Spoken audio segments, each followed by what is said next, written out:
even though our brains reward this kind of behavior, even though they make us crave information, they're actually not very good at processing information with the intensity and the quantity and the speed we find ourselves surrounded by today.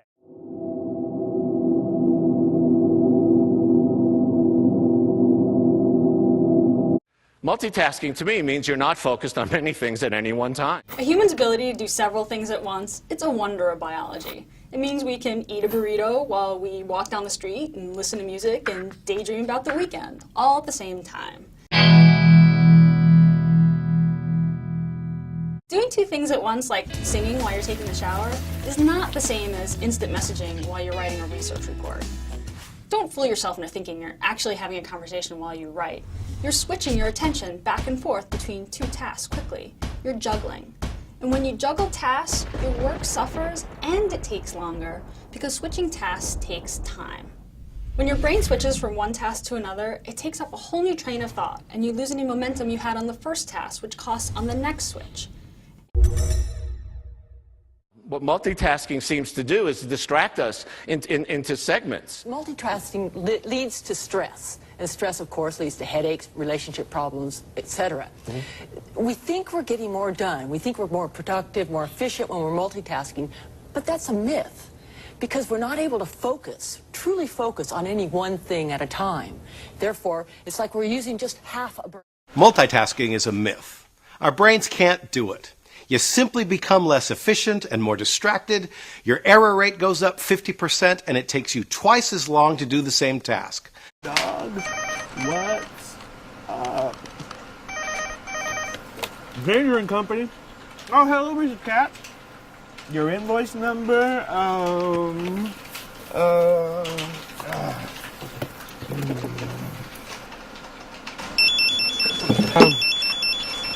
hello? Oh, hey, dog, what's up? Yeah, I'm just talking to Dog online. Can you hold on a second? Dander and Company.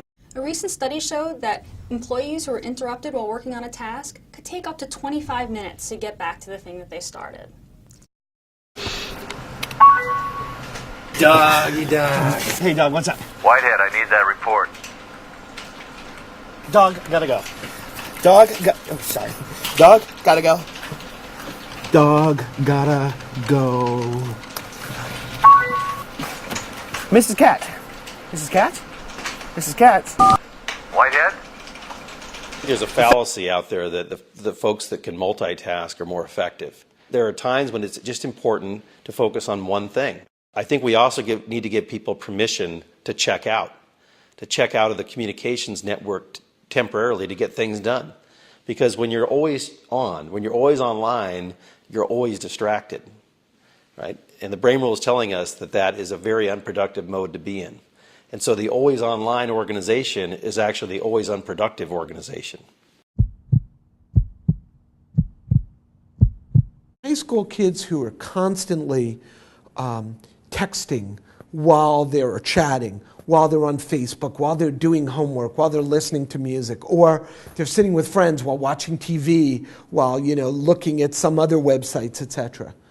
Those kids who are doing it all the time are really creating fundamental problems in the way they think.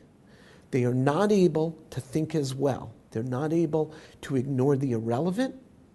They're not able to manage their memory well. And they're even getting worse at switching tasks, even at multitasking. So it only works well in individuals who are structured, who have a certain degree of organizational capability. As long as you have those two elements, structure and organizational capability, I think multitasking is okay. And then again, it also depends what the tasks are going to be, because according to the discipline, the degree of demand of attention of the task will shift, will change, right? And some, I'm positive, require much less attention, and some require a lot more. So it all depends. But in general, in summary, it's definitely possible, but it's not for everybody. If you wanna accomplish something with a certain degree of quality, then it's not beneficial. But if you are pressed for time and you know that the end result won't vary drastically, then it's definitely an option. I think a student, as long as a student has a certain degree of capability, they can perfectly cook and browse the web doing research for a paper. I think that's perfectly feasible. As long as the student has a certain degree of capability and structure, as I stated before. If the student is a mess, then quite definitely that's not the case, because chances are the food is going to get burnt or something. And the end result of the research will be quite poor also. But on a general basis, as long as you have an averagely organized individual, it should work okay. There are people who definitely are not suited for multitasking. I mean, there's people with a short attention span, or, you know, lack of structure, people who tend to be all over the place, and they're definitely not suited to multitasking.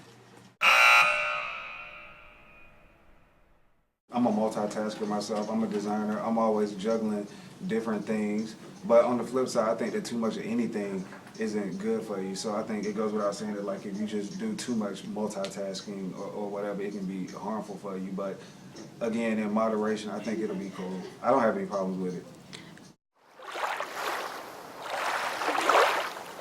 Stop juggling and start single tasking. For example, if you've got emails coming in, but you've got to get together these slides for the presentation, shut down your email client, finish the slides first, then attend to the email. When you're splitting your attention between two tasks, remember the difference between multitasking and juggling. When you have the choice, stop juggling and get your work done faster, one at a time.